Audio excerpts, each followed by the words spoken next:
What happens when humanity's most dangerous trait isn't our capacity for war, our stubborn refusal to surrender, or even our pack-bonding abilities that terrify the galaxy? What if our most feared characteristic is something far more subtle, far more devastating to alien cultures built on logic and emotional restraint?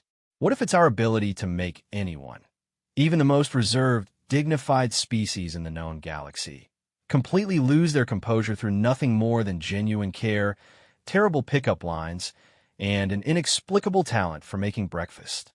The Vulpine sovereignty has ruled through cold calculation for 3 millennia. Their exchange student program was designed to study human, primitive emotional responses in controlled environments. They sent their best, brilliant, disciplined, utterly logical. They didn't account for human roommates who leave encouraging notes in lunchboxes, who stay up all night when you're sick, and who somehow make even the most sophisticated alien question everything they thought they knew about the universe. This is the story of how one human college student accidentally started a diplomatic incident by being aggressively wholesome, and how the galaxy's most logical species discovered that some human weapons don't require ammunition. They just require someone who cares enough to learn your favorite tea blend and remember when you have exams. Sometimes the most devastating conquest happens one small kindness at a time. Marcus Chun had been living alone in his campus apartment for exactly 3 weeks when a notice appeared on his door. The official university letterhead made his stomach drop. Usually these things meant rent increases, noise complaints, or worse. Instead, he found himself staring at something that would have seemed like science fiction just 5 years ago. Congratulations! You have been selected to participate in the Interstellar Exchange Student Housing Program. Your assigned exchange partner will arrive tomorrow at 1,400 hours. Please ensure adequate refrigeration for raw proteins and minimize exposure to bright lights during initial adjustment period. Marcus read the notice 3 times before the reality sank in. When humanity had made first contact 2 years ago, everyone expected laser battles or philosophical debates about the meaning of existence. Instead, they got paperwork. Mountains of paperwork. Treaties about trade regulations, cultural exchange protocols, and apparently study abroad programs that now included other planets. He'd filled out the housing application months ago, mostly as a joke. The extra stipend for hosting an alien student would help with textbook costs. And, honestly, how weird could it be? He'd lived with international students before. Sure, they came from different countries rather than different solar systems, but the basic principle seemed the same. The next afternoon, Marcus found himself nervously tidying his already clean apartment when 3 sharp knocks echoed through the door. Not the casual rap of a human visitor, but precise, measured sounds that somehow conveyed both politeness and authority. He opened the door to find a being that made his brain temporarily short-circuit. The exchange student stood roughly 6 feet tall, with a humanoid build that managed to be both familiar and completely alien. Russet-colored fur covered most of their visible skin, darker around the hands and feet, with distinctive white markings across the chest and face. Large, pointed ears swiveled toward him with obvious intelligence, and amber eyes regarded him with an intensity that made him feel like he was being cataloged and filed away for future reference. "You are Marcus Chun, designated human housing partner," the being said. It wasn't a question. The voice carried a slight accent he couldn't place, with precise enunciation that suggested English wasn't their first language, or even their second. "I am Kira Shadowtail, exchange scholar from the Vulpine sovereignty. I trust the housing accommodations meet standard biological requirements for both our species." Marcus realized he'd been staring for several seconds. Yes. I hope so. Welcome to Earth? That seems weird to say. Come in, please. Kira stepped inside with fluid grace, carrying what appeared to be a single, sleek metallic case. Her amber eyes swept the apartment with the same analytical intensity she'd focused on him, cataloging details with obvious efficiency. Marcus found himself seeing his modest space through alien eyes. The worn couch he'd inherited from his older brother, the kitchen table that wobbled unless you remembered to prop up the broken leg, the collection of textbooks and coffee-stained notebooks that marked him as chronically stressed college student. The living space is adequate, Kira announced after her inspection. The natural lighting appears sufficient, though I will require adjustment time for the different solar spectrum. You have prepared the secondary sleeping chamber as indicated in the housing protocols. Your bedroom? Yeah, it's right down the hall. I cleared out all my junk, my belongings, and the university sent over a special mattress pad that's supposed to work for your species. Something about temperature regulation. Vulpine body temperature runs approximately 2 degrees higher than human baseline, Kira replied, setting her case down with careful precision. Extended exposure to human standard temperatures can cause discomfort during rest cycles. Your preparedness is noted and appreciated. Marcus couldn't tell if that was Vulpine for thank you or just an acknowledgement of basic competence. Either way, it felt like passing some kind of test he hadn't known he was taking. So, Marcus said, gesturing somewhat helplessly at his apartment, I guess we're roommates now. Do you want coffee? Or tea? I'm not sure what Vulpine people drink, but I've got a pretty well-stocked kitchen. For the first time since arriving, Kira's perfect composure seemed to flicker slightly. Her ears twitched in what might have been surprise, and she tilted her head in a gesture that was somehow both alien and oddly familiar. You are offering to prepare beverages for me? This was not indicated in the housing arrangement documentation. Marcus blinked. It's just being polite. Roommate stuff. Making sure you're comfortable, offering drinks to guests. Basic human hospitality, I guess. Hospitality, Kira repeated, as if testing the word. This is a cultural practice involving the voluntary provision of comfort resources to non-family group members.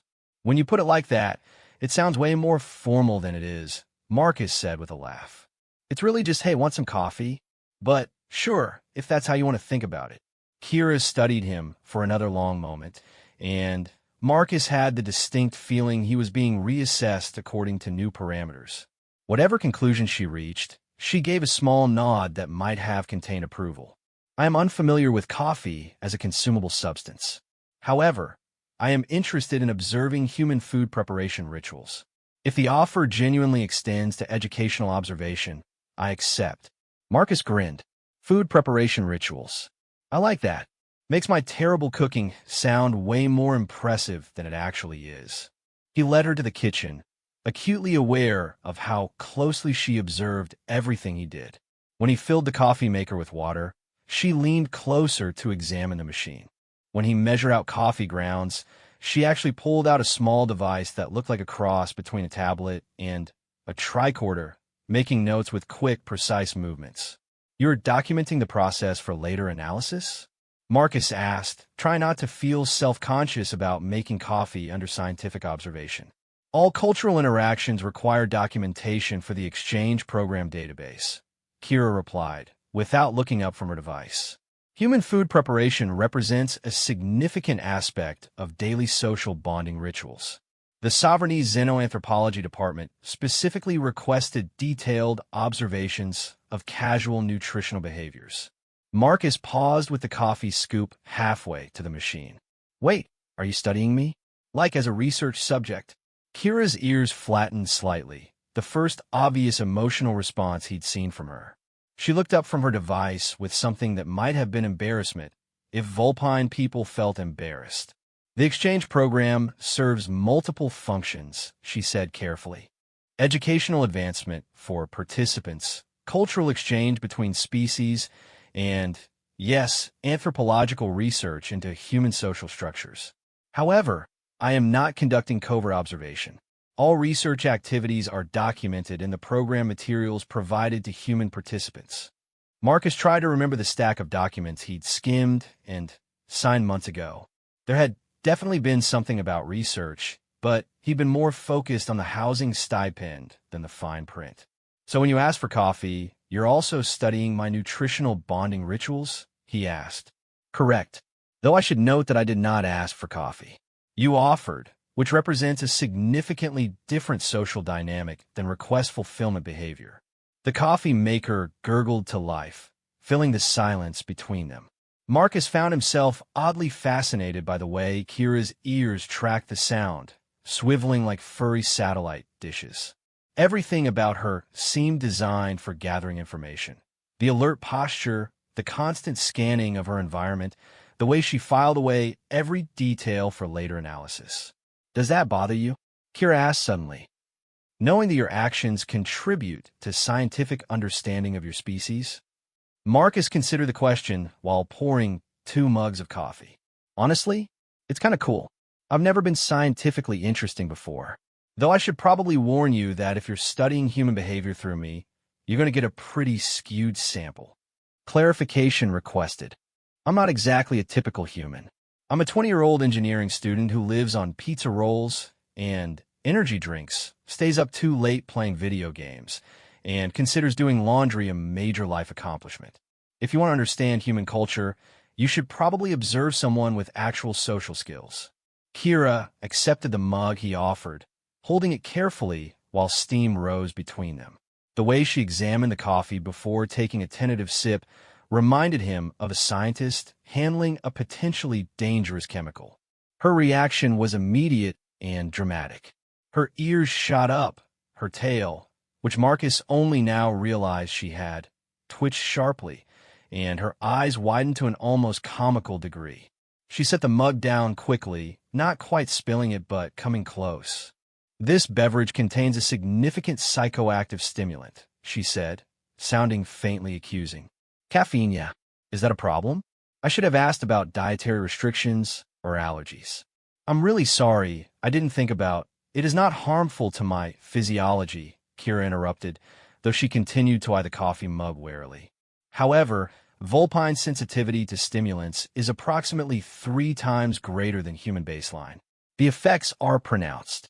Marcus looked at his own coffee, then at Kira, who was now vibrating slightly in place. "How pronounced are we talking?" "Elevated heart rate, increased sensory acuity, heightened emotional responsiveness, and decreased inhibition regarding social protocols," Kira recited, as if reading from a medical textbook. Even as she spoke, her tail began swishing in agitated patterns behind her.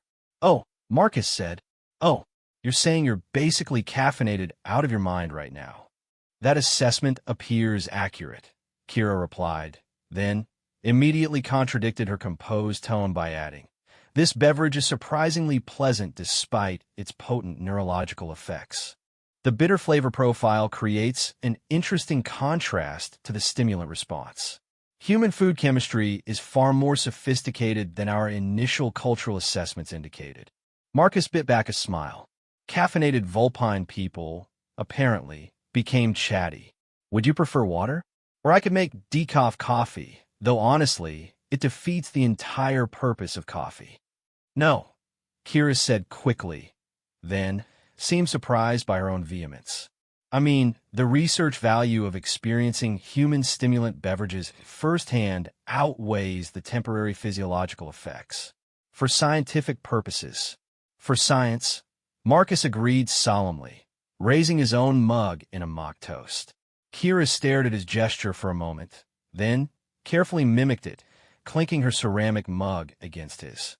The smile that crossed her face was the first truly unguarded expression he'd seen from her, transforming her features from merely striking to genuinely beautiful. "For science," she repeated and took another sip. Marcus realized as he watched his new alien roommate discover the joys of caffeine addiction, that his college experience had just become infinitely more complicated, and probably infinitely more interesting. "So," he said, settling onto one of the kitchen stools, "tell me about the Vulpine sovereignty. What's it like growing up on another planet?" Kira's ears perked up even more, if such a thing was possible. The caffeine had definitely kicked in full force because she launched into what was clearly going to be a very detailed explanation. The sovereignty encompasses 17 star systems across 43 habitable worlds, she began, her usual precise diction now tinged with enthusiasm. "Our homeworld, Fenris Prime, maintains a surface gravity approximately 1.2 times Earth standard, with a rotational period of 27 human hours. The primary cultural values emphasize logical decision-making, resource efficiency, and social stability through predictable behavioral patterns. Marcus settled in to listen, fascinated despite himself. Outside, snow was beginning to fall past the kitchen window, but inside he was getting a personal lecture about life among the stars from someone who considered his terrible coffee-making skills worthy of scientific documentation. As Kira continued talking, gesturing more animatedly as the caffeine worked through her system, Marcus couldn't shake the feeling that he was getting himself into something far more complex than a simple housing arrangement. The way she looked at him when she thought he wasn't paying attention, the careful distance she maintained even while warming up to conversation, the precise way she cataloged his every action, it all suggested layers of purpose he didn't fully understand yet. But watching her discover that humans put sugar in their coffee and seeing her ears perk up in surprise made him think that maybe, just maybe, he wasn't the only one who was going to learn something unexpected from this arrangement. The exchange program had sent him a brilliant alien scholar to study human behavior. What they probably hadn't counted on was sending someone who would get adorably hyper from a single cup of coffee and who looked genuinely delighted when he offered to make grilled cheese sandwiches for lunch. Marcus had a feeling the next semester was going to be very educational for both of them. 3 weeks into their unusual living arrangement, Marcus had developed what he privately called the Kira schedule. She woke at precisely 0630 hours every morning, spent exactly 20 minutes in what she termed physical maintenance routines, which Marcus eventually figured out meant showering and grooming, and emerged from her room looking like she'd stepped off the cover of Galactic Geographic. Meanwhile, Marcus stumbled out of bed at varying times depending on his class schedule, whether he'd stayed up too late gaming or if the smell of whatever Kira was cooking was particularly enticing. That was another thing he'd discovered. Kira could cook. Not just heat up food or follow basic recipes, but actually create meals that made his taste buds reconsider everything they thought they knew about flavor. She'd started by examining his kitchen supplies with the same analytical intensity she brought to everything else, declaring them inadequate for optimal nutritional preparation, and requesting permission to supplement the available resources. Marcus had expected maybe some alien spices or exotic ingredients. Instead, Kira returned from her first grocery expedition with what appeared to be half the produce section, 3 different types of vinegar he'd never heard of, and a collection of herbs that made his apartment smell like a garden. This morning was no different. Marcus shambled into the kitchen at 8:47 a.m. to find Kira standing at the stove, her russet fur still slightly damp from her shower, preparing what looked like the world's most sophisticated omelet. Her tail swished in contentment as she worked, and Marcus had learned that this particular tail movement meant she was enjoying herself. "Morning," he mumbled, heading straight for the coffee maker. "Good morning, Marcus," Kira replied without turning around. "I have prepared additional nutrition for you, as your typical morning consumption patterns suggest suboptimal caloric intake." Marcus paused with the coffee scoop in his hand. Over the past few weeks, Kira had developed a habit of making extra food whenever she cooked, always with some practical justification about nutrition or efficiency. She never called it making breakfast for him, but the end result was the same. Marcus ate better than he had since leaving home, and Kira got to observe human responses to proper nutrition as part of her research. At least, that's what she wrote in her reports.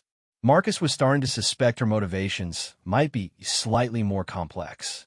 "You don't have to do that," he said, though he was already eyeing the omelet with considerable interest. "I can grab a granola bar or something." Kira's ears flattened slightly. A gesture he'd learned indicated mild disapproval. Processed food items lack sufficient nutritional density for optimal cognitive function. Your academic performance could suffer from inadequate fuel consumption. "Did you just say I'm too stupid to eat properly?" "I said your food choices may negatively impact your intellectual capabilities," Kira corrected, though Marcus caught what might have been a hint of amusement in her tone. "This is an objective observation, not a personal criticism." Marcus poured his coffee and settled at the kitchen table, watching Kira plate the omelet with the same precision she brought to everything else. The kitchen smelled like herbs and cheese and something else he couldn't identify, but that made his mouth water. "What's the green stuff?" he asked as she set a plate in front of him. "Native earth herbs combined with a flavor enhancement technique from Fenris Prime," Kira replied, taking her own considerably smaller portion. "The combination should provide familiar taste profiles while introducing subtle complexity to stimulate interest." Marcus took a bite and nearly groaned with pleasure. Whatever Kira had done with those eggs was borderline magical. The herbs added a brightness he'd never experienced in his own cooking, and there were layers of flavor that seemed to unfold as he chewed. "This is incredible," he said around another mouthful. "Seriously, this is restaurant-quality food. How did you learn to cook like this?" Kira paused with her fork halfway to her mouth, and Marcus caught something that looked almost like embarrassment in her expression. Food preparation is a necessary life skill. The Sovereignty education system includes comprehensive training in nutritional optimization and resource management. Right, but this isn't just nutritional optimization. This is art. The tips of Kira's ears went slightly pink, another behavioral quirk Marcus had cataloged over the past few weeks. Vulpine people blushed through their ears, apparently, though Kira seemed unaware of the tell. "Individual expression within functional requirements is permitted," she said carefully. "Efficiency does not preclude aesthetic considerations." Marcus was beginning to understand that Kira had a tendency to describe personal enjoyment in terms of cultural acceptability. She didn't cook well because she liked cooking. She optimized nutritional preparation with aesthetic considerations. She didn't seem to enjoy their evening conversations. She was conducting valuable anthropological research. She didn't appear to look forward to his terrible jokes. She was studying human humor as a social bonding mechanism. The rationalization was so consistent that Marcus had started to wonder if it was more for her benefit than his. "Well, whatever you want to call it, I'm definitely not complaining," he said, "though I'm starting to feel guilty about not contributing more to the cooking situation." "Your assistance is not required," Kira replied quickly. "Food preparation allows me to practice earth ingredient manipulation while observing your nutritional responses. The research value justifies the time investment." "There's that scientific rationalization again," Marcus said with a grin. "You know it's okay to just enjoy cooking, right? You don't have to turn everything into research." Kira's tail went still, always a sign that he'd said something that genuinely surprised her. She studied him with those amber eyes, and Marcus had the familiar feeling of being reassessed according to new criteria. "Enjoyment is not an efficient use of cognitive resources," she said finally. "Optimal decision-making requires logical evaluation of costs and benefits, not emotional responses to stimuli." Marcus nearly choked on his coffee. "Wait, are you saying you don't do things just because they make you happy?"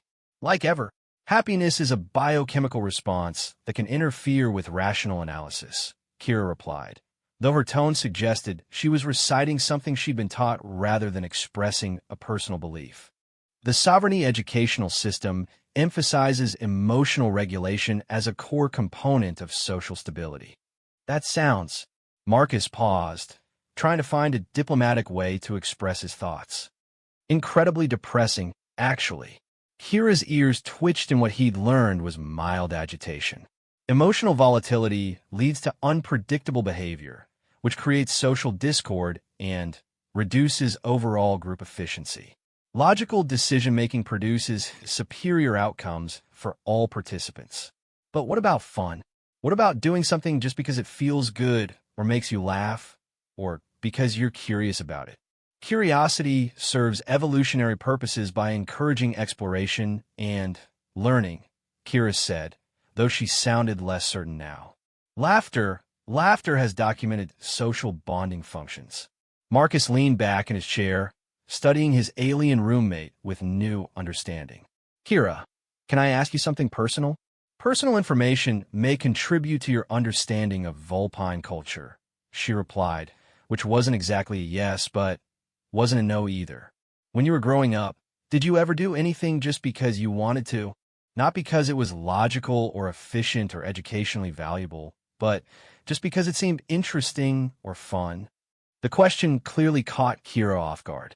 Her ears flattened, then perked up, then flattened again in rapid succession. Her tail began the agitated swishing that indicated internal conflict. She began, then stopped. That is a complex question. It's really not, Marcus said gently. Either you did things for fun, or you didn't. Kira was quiet for a long moment, staring at her half-finished omelet. When she finally spoke, her voice was softer than usual. There was a place near my childhood residence where bioluminescent insects gathered during the evening hours. The display served no ecological purpose that I could identify. The light patterns were too chaotic for efficient mating communication, too irregular for territorial marking. But the patterns were. She paused, searching for words. Beautiful. I would observe them frequently, despite the lack of educational value. Marcus felt something warm unfurl in his chest. Didn't anyone else know you went there? No. The behavior served no logical purpose. Documentation would have resulted in corrective guidance. Corrective guidance? Counseling to redirect curiosity toward more productive activities, Kira explained. The sovereignty educational system is quite thorough in optimizing individual development patterns. Marcus stared at her, trying to process what she just told him. They would have programmed the wonder out of you? For watching pretty lights. Inefficient resource allocation requires correction, Kira said, but her voice lacked conviction. That's not inefficient resource allocation, Marcus said firmly. That's being alive. That's being curious and finding beauty in the world and taking time to experience something just because it moves you. That's what makes life worth living. Kira looked up at him with an expression he couldn't quite read. You believe emotional responses have intrinsic value. I believe they're what make us who we are, Marcus replied. Logic and efficiency are great for solving problems, but they're terrible at explaining why we should care about solving them in the first place. The reason we build better worlds is so people can have moments like watching bioluminescent bugs just because they're beautiful. Kira was quiet for several minutes, absently moving food around her plate while processing what he'd said. Marcus waited, learning that Kira needed time to work through new concepts, especially ones that challenge her fundamental assumptions about how the world should work. Your perspective is very different from sovereignty cultural norms, she said eventually. Is that good or bad? I am uncertain. It is interesting. Marcus grinned. Well, that's a start. Speaking of interesting, do you have classes today? Advanced Theoretical Physics at 1,000 hours, followed by Human Cultural Studies at 1,300 hours, Kira recited. Professor Martinez specifically requested that exchange students document unusual human social behaviors for discussion. Unusual social behaviors, huh? Like what? Kira's ears perked up slightly. Yesterday, I observed a human female crying while consuming frozen dairy products directly from the container. When questioned, she stated she was stress-eating ice cream due to academic pressures. The behavior appeared counterproductive, as the sugar content would likely increase rather than decrease physiological stress responses. Marcus laughed. Oh, you met Sarah down the hall. Yeah, she's going through a rough patch with her boyfriend. Ice cream is a classic comfort food. We don't eat it because it's logical. We eat it because it makes us feel better emotionally. But the physiological effects do not support improved emotional states, Kira protested. The physiological effects aren't the point, Marcus explained. It's about the psychological association. Ice cream is something we eat when we're kids and happy, so eating it when we're sad tricks our brains into remembering what happiness feels like. It's not about the sugar. It's about the memory. Kira stared at him like he'd just explained quantum mechanics using interpretive dance. Humans deliberately consume suboptimal nutrition to stimulate nostalgic emotional responses. Among other things, yeah. We also give flowers to people we love even though flowers serve no practical purpose. We keep pets that require resources, but provide only companionship. And We spend money on art that we could use for food or shelter instead. Because life isn't just about surviving efficiently. It's about the experiences that make survival worthwhile. Kira was taking notes again, her device appearing in her hands with practiced ease. But this time, Marcus noticed she wasn't just recording his words. She was actually thinking about them, her expression showing the kind of deep consideration she usually reserved for complex equations. This explains many previously confusing human behaviors, she said slowly. The resource allocation patterns I have observed make significantly more sense when viewed through emotional rather than logical frameworks. We're not completely irrational, Marcus protested mildly. We just optimize for different things than pure efficiency. Happiness, connection, beauty, experiences, those have value too. Happiness has value, Kira repeated, as if testing the concept. Even when it serves no logical purpose. Especially when it serves no logical purpose, Marcus confirmed. Sometimes the best moments are the ones that are completely pointless from a practical perspective. Kira's tail began a slow, contemplative swish that Marcus hadn't seen before. She was processing something significant, he could tell, though he had no idea what conclusion she might reach. Marcus, she said suddenly, would you be willing to assist with an experimental cultural observation? Sure, what kind of observation? I would like to experience deliberately inefficient resource allocation for the purpose of emotional stimulation, Kira announced with the same tone she might use to propose a physics experiment. Specifically, I wish to understand the practical applications of fun. Marcus blinked. You want me to teach you how to have fun? For research purposes, Kira clarified quickly. To better understand human social behaviors. For research purposes, Marcus agreed, grinning. Well, we're definitely going to need more ice cream. Marcus had expected teaching Kira about fun to be a straightforward process. Show her some movies, introduce her to video games, maybe take her to a campus event or two. Simple cultural exchange through shared activities. What he hadn't expected was for Kira to approach recreational activities with the same analytical intensity she brought to advanced physics. She had prepared.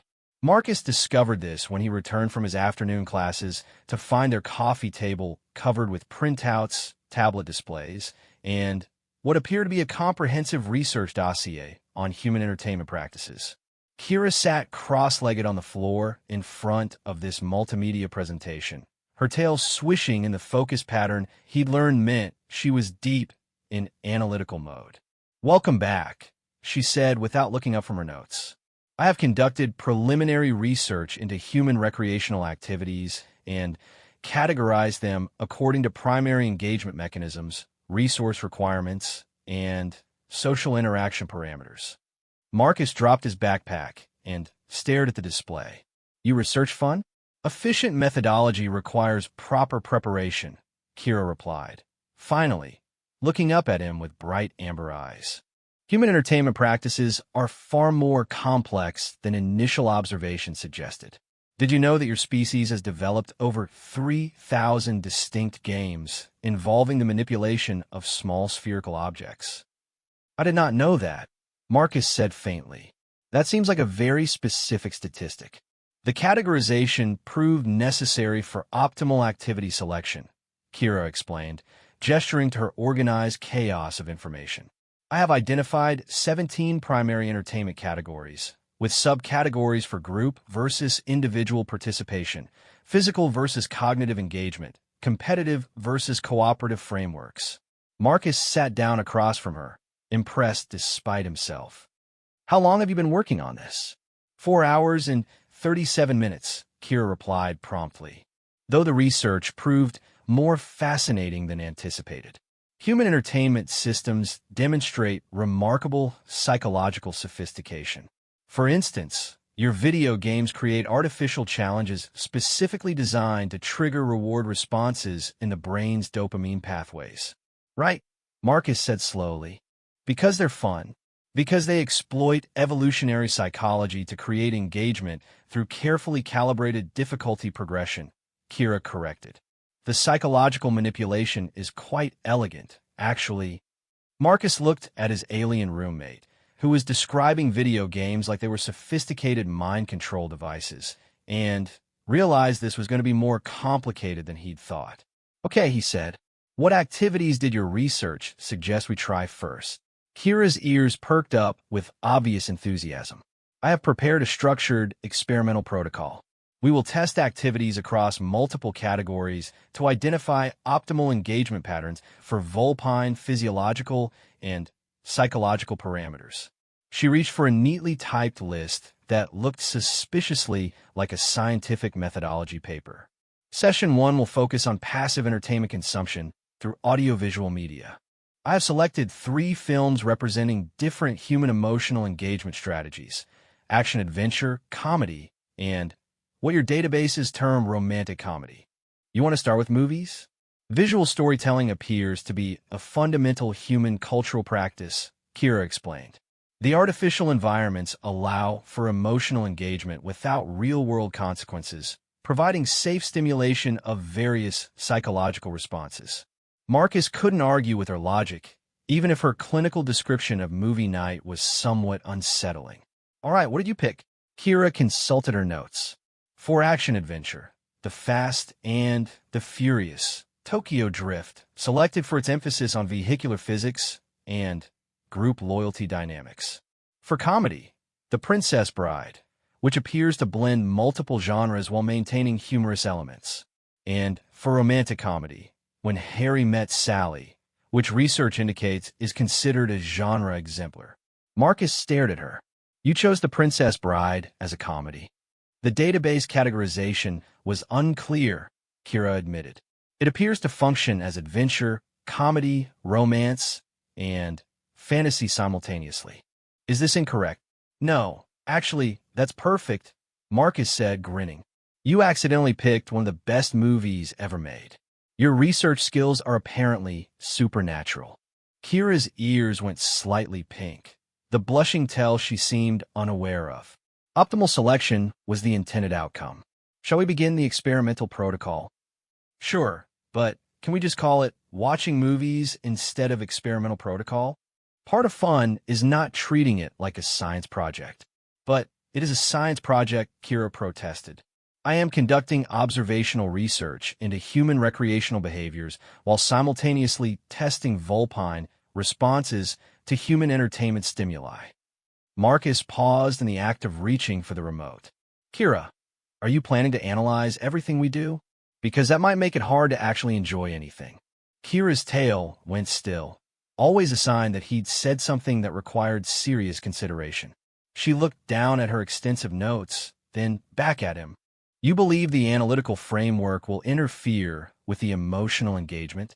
I think it's hard to lose yourself in a story if you're constantly thinking about dopamine pathways and psychological manipulation, Marcus said gently.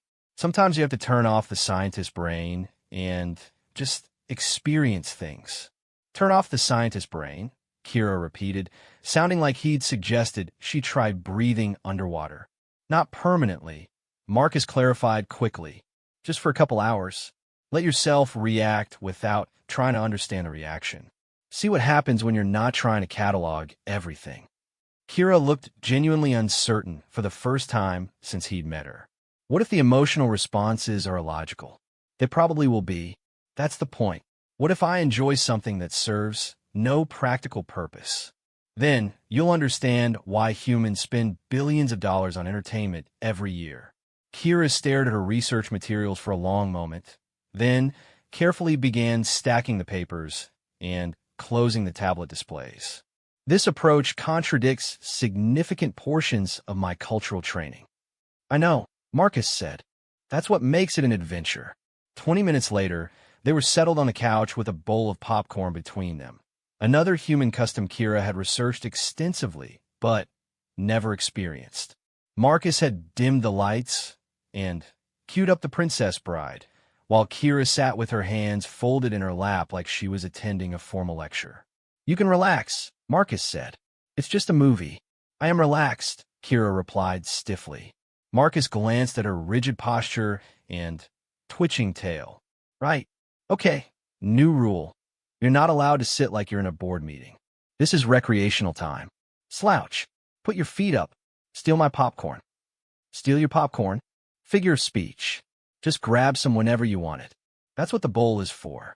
Kira cautiously repositioned herself, settling back into the couch cushions with obvious uncertainty. Her tail remained tense, but her ears had perked forward toward the screen with unmistakable curiosity. Marcus hit play and watched Kira's face during the opening scene. Her expression remained carefully neutral through the initial setup, but he caught the moment her analytical defenses began to crack. It happened when young Buttercup first appeared on screen. Kira's ears swiveled toward the TV with unconscious interest, and her tail began the slow, contemplative swish that meant she was becoming genuinely engaged. By the time Wesley revealed his true identity, Kira had forgotten to maintain her formal posture. She was leaning forward slightly, her amber eyes fixed on the screen with complete attention. When Inigo Montoya began his famous introduction, Marcus heard her breath catch in surprise. The dialogue structure is remarkably sophisticated, she murmured during a quieter moment. No analyzing, Marcus reminded her. But the linguistic patterns are She fell silent, though Marcus caught her tail twitching in mild frustration. 15 minutes later, she was completely absorbed in the story, her earlier tension forgotten. She actually laughed, when Wesley tumbled down the hillside and Marcus had to bite back a grin at the sound. The real test came during the sword fight between Wesley and Inigo. Kira sat transfixed, her breathing synchronized with the rhythm of the combat. When Wesley revealed he wasn't left-handed, her ears shot up in genuine delight. "That's not possible," she said aloud. The skill differential would require years of training too. She caught herself and glanced at Marcus sheepishly. "It's okay to think about it," Marcus said. "Just don't let the thinking get in the way of enjoying it." When the movie ended 2 hours later, Kira remained motionless for several moments, staring at the credits with an expression Marcus couldn't quite interpret. "So," he said carefully, "what did you think?" "That was—" Kira began, then stopped. "I was not prepared for the emotional engagement level. Did you enjoy it?" "I believe so," she said slowly, though the experience was more complex than anticipated. The narrative structure created investment in fictional characters that logically should not matter to me. Yet when Wesley appeared to die, I experienced genuine distress. "That's kind of the point," Marcus said. "Stories let us feel things safely. We get to experience loss and triumph and romance and adventure without any real risk. And this is considered entertainment. Some of the best entertainment. We like feeling things, even when they're difficult feelings. It's like emotional exercise." Kira was quiet for a moment, processing. The popcorn consumption was also unexpectedly satisfying. Marcus laughed. "See, fun doesn't have to be complicated. I may have underestimated human recreational sophistication," Kira admitted. "This experience was significantly more engaging than my research suggested. Want to try the next movie?" "Yes," Kira replied immediately, then seemed surprised by her own enthusiasm. "I mean, continued experimentation would provide valuable comparative data." "Right?" Marcus said solemnly. "Comparative data? Definitely not, because you're curious about what happens next." "I am not curious," Kira protested, though her ears were already angled toward the TV. "I am conducting systematic research into Kira." "Yes, you're allowed to be curious. You're allowed to want things just because they seem interesting. You don't have to justify everything as research." Kira looked at him with an expression that was part confusion, part something that might have been hope. "The sovereignty does not encourage personal desires that serve no logical function." "Well, the sovereignty isn't here," Marcus said gently. "And, frankly, their loss is my gain. Someone who approaches fun with that much preparation is going to be amazing at it once they figure out how to let go." Kira's ears went pink again, and Marcus realized he might have just accidentally flirted with his alien roommate. The thought should have been alarming, but instead he found himself noticing how the soft living room lighting caught the patterns in her russet fur, and how her amber eyes seemed to glow when she was surprised. "I should prepare snacks for the next film," Kira said, standing quickly. "Optimal nutrition supports sustained attention during extended entertainment consumption." Or, Marcus said, "We could just eat ice cream straight from the container like Sarah from down the hall. Maximum inefficiency, maximum comfort food satisfaction." Kira paused halfway to the kitchen.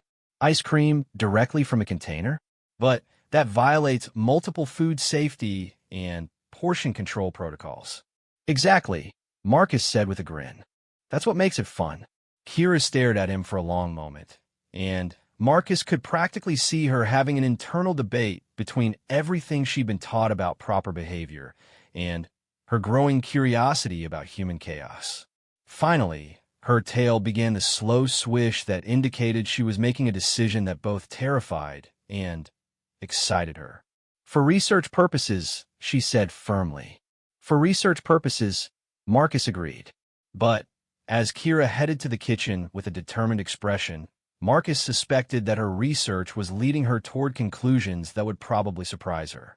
He was starting to realize that teaching his alien roommate how to have fun might accidentally teach her how to be happy, and that was either going to be the best thing that ever happened to her, or it was going to completely upend everything she thought she knew about herself.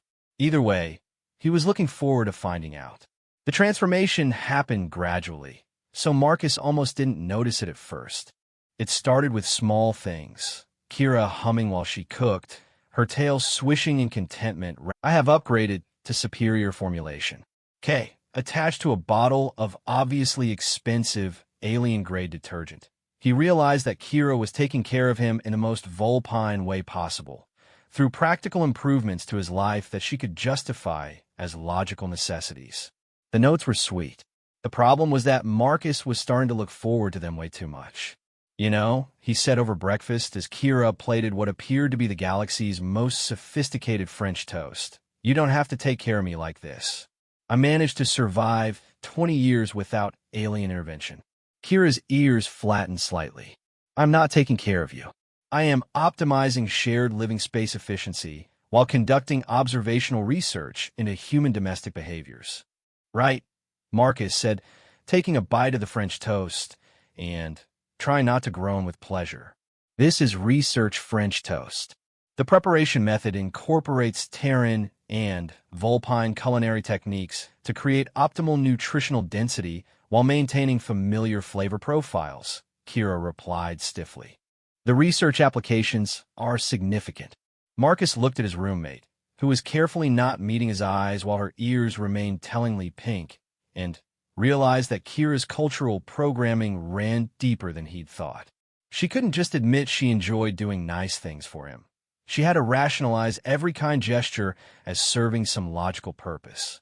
"Kira," he said gently, "it's okay to care about people. It's not a character flaw." "I do not care in the human emotional sense," Kira protested, though her tail had gone still in the way that meant he'd hit close to something important. "I am optimizing environmental factors to support the success of the exchange program. By buying me fancy detergent and making me gourmet meals, by ensuring that cohabitation conditions remain stable and productive," Kira corrected, but her voice lacked conviction. Marcus was about to respond when his phone buzzed with a text from his friend Jake. "Party tonight at Delta Chi. You should bring your hot alien roommate." Winking face, Marcus read the text and felt his stomach drop.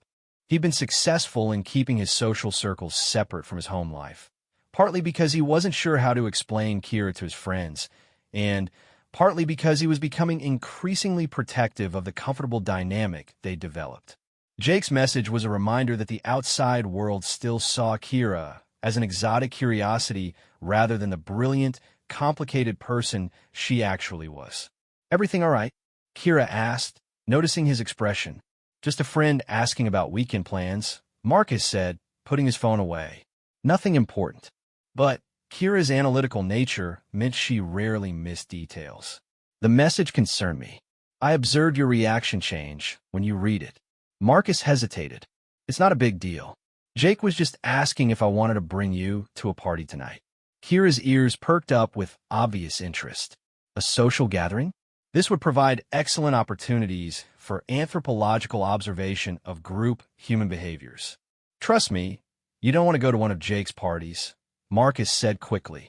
It's just a bunch of drunk college students making poor decisions. Not exactly sophisticated cultural research. Poor decisions? Loud music, too much alcohol, people hooking up in closets, general chaos. It's fun if you're in the right mood, but it's not really your thing. Kira's expression grew thoughtful. You believe I would not enjoy this type of social interaction? Marcus realized he'd put his foot in it. I just meant that you appreciate things that are intellectually stimulating. Parties like this are more about turning your brain off and being stupid for a few hours. Ah, Kira said quietly. You believe I am incapable of social integration with your peer group. What? No, that's not what I meant at all. You have made assumptions about my social compatibility based on my cultural background and analytical tendencies, Kira continued, her tone growing cooler. You believe that my presence would be disruptive to your existing social relationships. Marcus felt the conversation spiraling away from him. Kira, that's not. You are correct, of course, Kira interrupted, standing to clear her plate with sharp, efficient movements. Vulpine social behaviors are poorly adapted to human recreational gatherings. It was illogical to assume otherwise. Kira, wait. Marcus stood as well, recognizing that he'd somehow managed to hurt her feelings while trying to be considerate. I wasn't trying to exclude you. I was trying to protect you from my idiot friends who would probably say stupid things and make you uncomfortable. Kira paused in her aggressive dishwashing. Protect me? Jake literally called you my hot alien roommate in his text. Marcus said, pulling out his phone to show her. He sees you as some kind of exotic entertainment, not as a person. I didn't want you to have to deal with that kind of objectification. Kira read the message, and Marcus watched her ears flatten in what he now recognized as anger. But when she spoke, her voice was carefully controlled. You were attempting to shield me from social discomfort? Yeah. Though apparently I did a terrible job of explaining that. Kira set down the dish she'd been scrubbing and turned to face him fully. Your protective instincts are noted and appreciated. However, I am capable of managing social challenges independently. I have extensive training in cross-cultural interaction protocols. I know you're capable, Marcus said. You're the smartest person I know. But there's a difference between academic cross-cultural protocols and dealing with drunk frat boys who think alien girls are automatically exotic and available. Something shifted in Kira's expression. Available? Marcus felt heat rise in his cheeks as he realized the implications of what he just said. I mean, they might make assumptions about your interest in human romantic relationships. College parties can be kind of predatory that way. And you wish to prevent other humans from pursuing romantic interest in me. The direct question caught Marcus completely off guard. Ah, yes? I mean, not because I have any right to control who you talk to or anything. Just because I know these guys and they're not good enough for you, and I didn't want you to have to deal with their terrible pickup lines and general stupidity. Kira was studying him with the same analytical intensity she'd brought to her fun research, but this time Marcus felt like he was the experimental subject. You believe other humans are not good enough for me. Specifically, my friends are not good enough for you. Marcus clarified, though he was beginning to suspect he was digging himself deeper into something. You deserve someone who appreciates your intelligence and your kindness and the way you make perfect coffee and leave sweet notes even though you pretend they're just logical efficiency improvements. The words were out before Marcus could stop them, and he immediately wanted to take them back.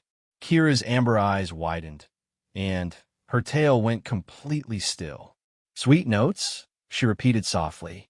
I mean thoughtful, practical, whatever you want to call them. Marcus ran a hand through his hair, feeling like he was having this conversation backwards and upside down.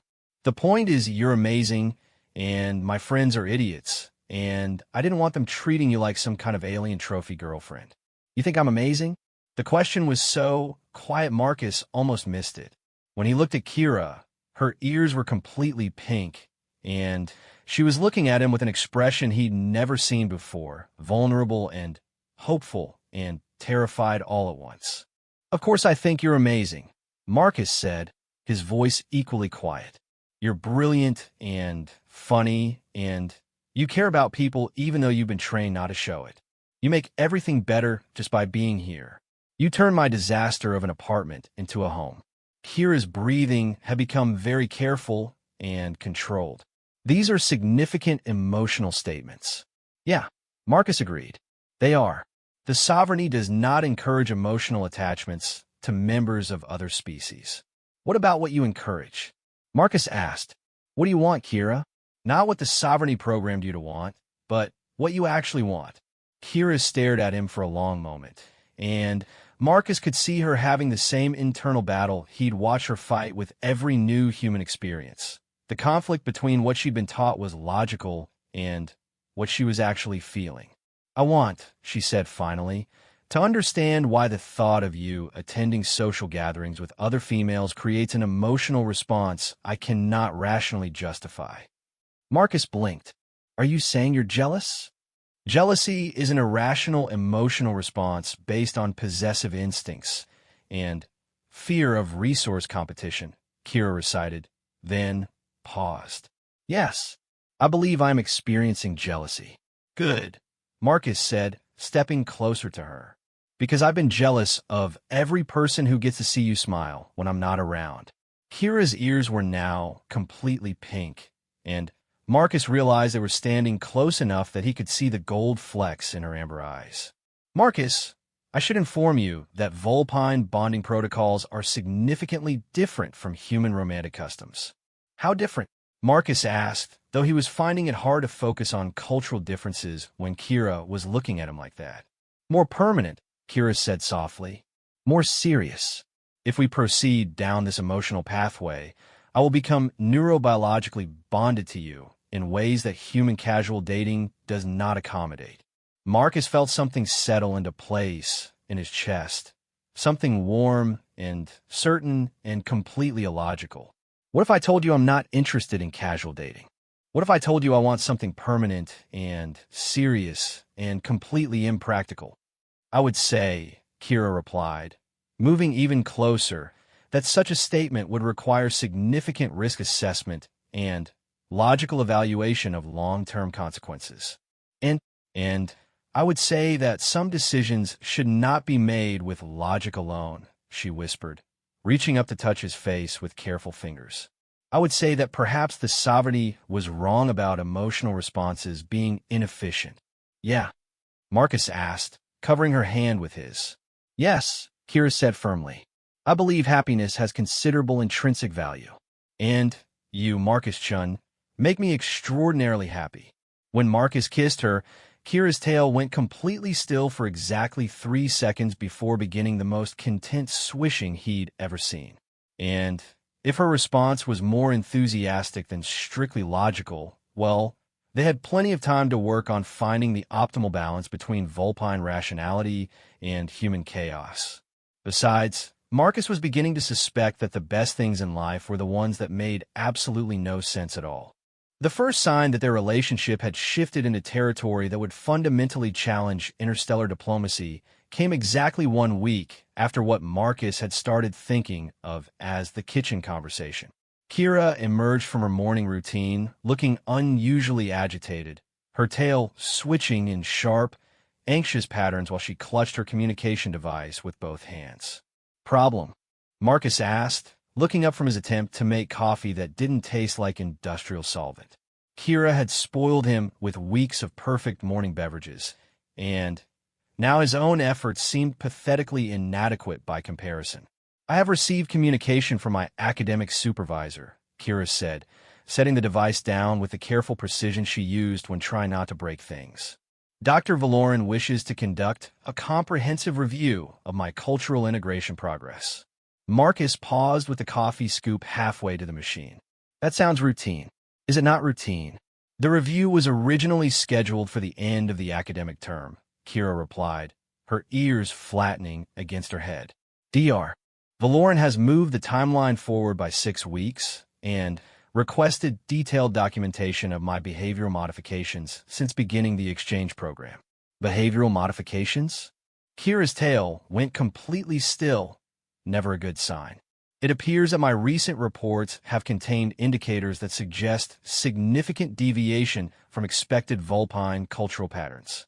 Marcus felt something cold settle in his stomach. What kind of indicators? Emotional language usage has increased by 47%. References to non-academic activities have increased by 62%. Most significantly, my reports now contain multiple instances of what Dr. Valoran terms subjective preference statements rather than objective cultural observations. Subjective preference statements? I wrote that human food preparation techniques create satisfying results rather than nutritionally adequate ones, Kira said, as if confessing to a serious crime. I described our movie viewing sessions as enjoyable rather than educationally valuable. I may have mentioned that human companionship provides emotional fulfillment.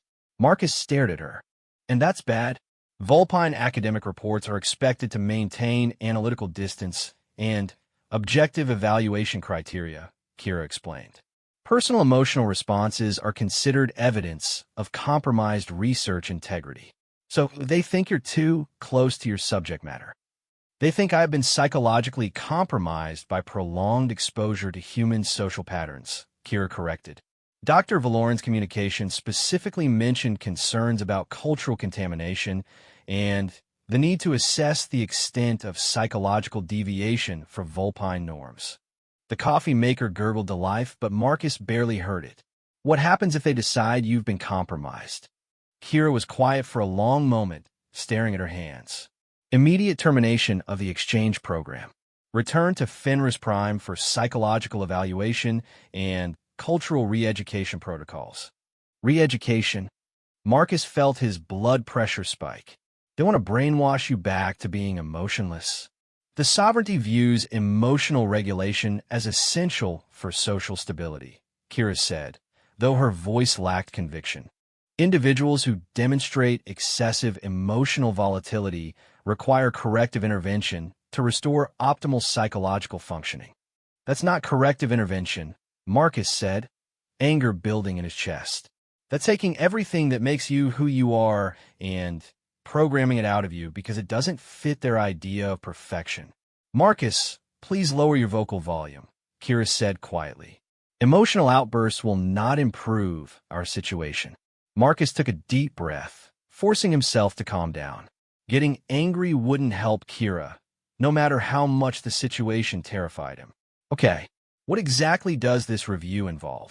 Dr. Valoran will arrive tomorrow for a 3-day assessment period, Kira replied.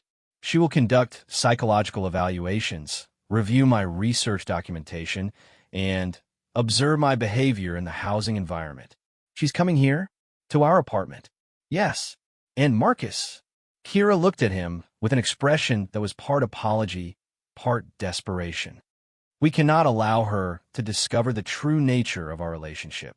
Romantic attachment to a human subject would be considered the most severe form of cultural contamination possible. Marcus felt the world tilt slightly. So we have to pretend that we're just roommates. We have to pretend that I maintain appropriate analytical distance from all human subjects, Kira said. No emotional responses, no personal preferences, no subjective attachments. I must demonstrate that my research integrity remains uncompromised. For 3 days. For 3 days. Marcus poured coffee for both of them, buying time while his brain processed the impossibility of what Kira was asking. How was he supposed to spend 3 days pretending that he hadn't fallen completely in love with his alien roommate? How was Kira supposed to hide the personality she'd finally allowed herself to develop? What happens if we can't pull it off? He asked. Then, I lose everything, Kira said simply. My academic standing, my research position, my chance to continue studying human culture. And I undergo psychological modification to eliminate the emotional responses that the sovereignty considers deviant. Marcus set down his coffee mug with enough force to slosh liquid onto the counter. There has to be another option. What if we tell them the truth?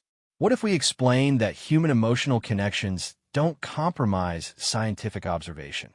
They enhance it. You understand human culture better now than you did when you arrived.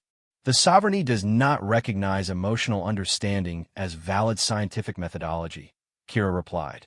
To them, my personal feelings represent data corruption, not enhanced comprehension.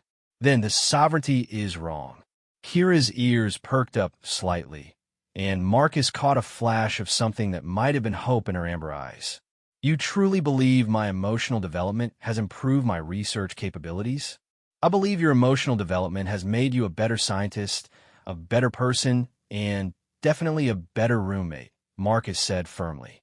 The Kira who arrived here 2 months ago was brilliant, but terrified of her own feelings. The Kira sitting across from me now is brilliant and brave enough to choose happiness even when it doesn't make logical sense. Happiness, Kira repeats it softly. Such a simple human concept, yet it has completely restructured my understanding of optimal existence. Don't talk about it in past tense, Marcus said. We're going to figure this out.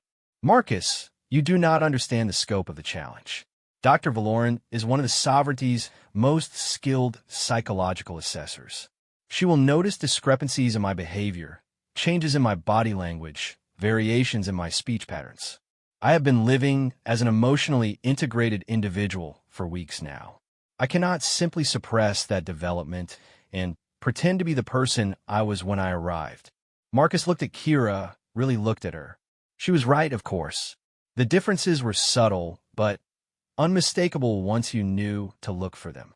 The way she held herself was more relaxed, less formally rigid. Her tail movements had become more expressive, no longer constrained to purely functional positions. Even her voice had developed warmer tones, losing the clinical precision that had characterized her early speech patterns. More than that, she was happy. Marcus could see it in the way she approached each day, the enthusiasm she brought to new experiences, the genuine affection in her expressions when she looked at him. Asking her to hide all of that wasn't just asking her to lie. It was asking her to deny the person she'd become. So we don't hide it, Marcus said suddenly. I beg your pardon? We don't try to convince your supervisor that you haven't changed. We convince her that the changes are exactly what the exchange program was supposed to accomplish. Kira stared at him. Explain. Marcus began pacing around the kitchen, his mind racing. What's the official purpose of the exchange program? Cultural understanding between species, right? Building bridges, promoting cooperation, gathering information about how humans and Vulpine people can work together. That is the stated objective, yes. Then, you're the program's greatest success story. Marcus continued, excitement building. You didn't just observe human culture from a distance. You actually understood it. You learned how emotional connections enhance rather than compromise intellectual achievement. You discovered that happiness and efficiency aren't mutually exclusive. You found out that caring about people makes you better at helping them, not worse at analyzing them. Dr. Valoran will not see emotional development as program success, Kira protested. She will see it as cultural contamination. Then, we need to reframe the conversation, Marcus said. We need to show her that what she's calling contamination is actually evolution. You haven't been corrupted by human emotions. You've learned to integrate the best of both cultures. Kira was quiet for several minutes, her tail swishing in the slow, contemplative pattern that meant she was processing complex information. You believe we can convince a senior Vulpine official that emotional integration represents scientific advancement rather than psychological deviation? I believe we could try, Marcus said. And I believe that if anyone can pull off that kind of intellectual argument, it's you. You're the smartest person I know, Kira. If you can make the case for why your emotional development improves your scientific work, maybe she'll listen. And if she doesn't listen, Marcus met her amber eyes steadily. Then, we'll deal with whatever happens next. Together, Kira stood up from the table and walked to the window, looking out at the campus beyond their apartment. When she spoke again, her voice was quiet but determined. The integration process has indeed enhanced my research capabilities, she said slowly. My understanding of human motivations, social structures, and cultural values has improved exponentially since I began experiencing emotional connections firsthand. I can document this improvement with specific examples and measurable outcomes. Exactly. I can present the case that the sovereignty's existing protocols may be suboptimal for achieving true cross-cultural understanding. Now you're thinking like a scientist instead of a test subject. Kira turned back to him, and Marcus saw something new in her expression, determination mixed with hope, and just a touch of rebellious excitement. This approach represents significant personal risk. If Dr. Valoran rejects our argument, the consequences will be severe. Worth it. Kira walked over to him and took his hands in hers, her amber eyes bright with resolution. I have learned that some things are worth fighting for, even when a logical outcome assessment suggests poor probability of success. Such as happiness, Kira said firmly. Love. The right to choose one's own path rather than accepting predetermined limitations. The belief that growth and change represents strength rather than weakness. Marcus squeezed her hands. Those are very human values. Perhaps, Kira replied with a small smile. Or perhaps they're simply universal values that the sovereignty has not yet learned to recognize. Either way, we've got 24 hours to build the most convincing argument for interstellar emotional intelligence that's ever been presented to alien academia. Then, we should begin immediately, Kira said, her tail beginning the focus swish that meant she was shifting into research mode. Optimal preparation requires comprehensive documentation, theoretical framework development, and strategic presentation methodology. Marcus grinned, recognizing the return of Kira's analytical intensity, but this time directed toward protecting their relationship rather than maintaining emotional distance. I love it when you talk science. That statement will need to be excluded from our presentation materials, Kira replied, though her ears had gone pink with pleasure. Obviously. Can't let them know I've been contaminated too. Kira's smile widened into something that was pure happiness mixed with determination. Marcus Chun, you may be the most wonderfully contaminating influence in the galaxy. I'll take that as a compliment. It was intended as one. As they settled down to begin preparing for what might be the most important academic presentation of either of their lives, Marcus realized that regardless of how Dr. Valoran's review went, they had already won something significant. Kira had chosen to fight for her right to be happy, and she was approaching that fight with all the brilliant analytical skills that made her such an exceptional scientist. The Sovereignty had sent them their best researcher to study human culture. What they were getting back was someone who had learned that the best research happened when you cared about your subject matter, and who was prepared to defend that conclusion with everything she had. Marcus just hoped it would be enough.